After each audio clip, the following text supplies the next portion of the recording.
পৃথিৱীৰ আটাইতকৈ ডাঙৰ বিমান হ'ল সময়, যিটো এবাৰ গুচি গ'লে পুনৰ উভতি নাহে। সকলোতকৈ ডাঙৰ স্বাৰ্থপৰ হ'ল সুখ, যিটো বেছি দিন নাথাকে। সকলোতকৈ আপোন হ'ল দুখ, যিটো সকলো সময়ত কাষত থাকে। সঁচা কথা ক'বলৈ গ'লে ভাল লগাটো হ'ল প্ৰেম, আৰু পাহৰিব নোৱাৰাটো ভালপোৱা। ভালপোৱাটো হ'ল এটা অদ্ভুত বস্তু।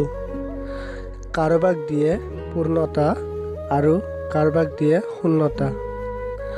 দুখটো তেতিয়া লাগে যেতিয়া কোনোবাই বহুত কাষত আহি পুনৰ দূৰলৈ গুচি যায়। নিজৰ ফেমিলিৰ ফালে চাই নিজৰ সকলো সপোনবোৰক বিসৰ্জন দিয়াৰ নামেই হ'ল ল'ৰা।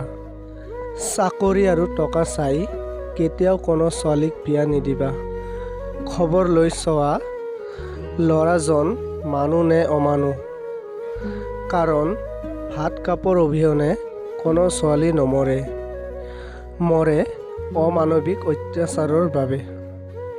বহুত অপমানৰ পিছতো যদি কোনোবাই তোমাক কয় যে তেওঁ তোমাক বহুত ভাল পায়, তেনেহ'লে বিশ্বাস কৰা তেওঁৰ ভালপোৱাটো হ'ল পবিত্ৰ।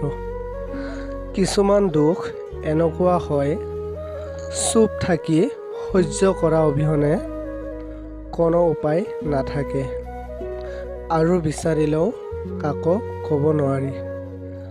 মই তেওঁকে বিচাৰোঁ যিজনে মোক বুজিব। হাঁহি বস্তুটো সঁচাকৈ অদ্ভুত।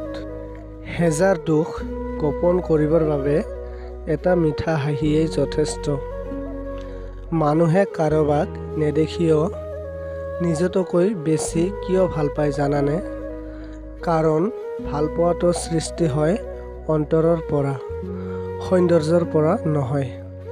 জীৱনত সেই মানুহজনক কেতিয়াও নেৰিবা যিজনে খং কৰাৰ পিছতো তোমাৰ কাষত ঘূৰি আহে। কাৰোবাক ভাল পালে তেওঁৰ অতীত জানিব নিবিচাৰিবা।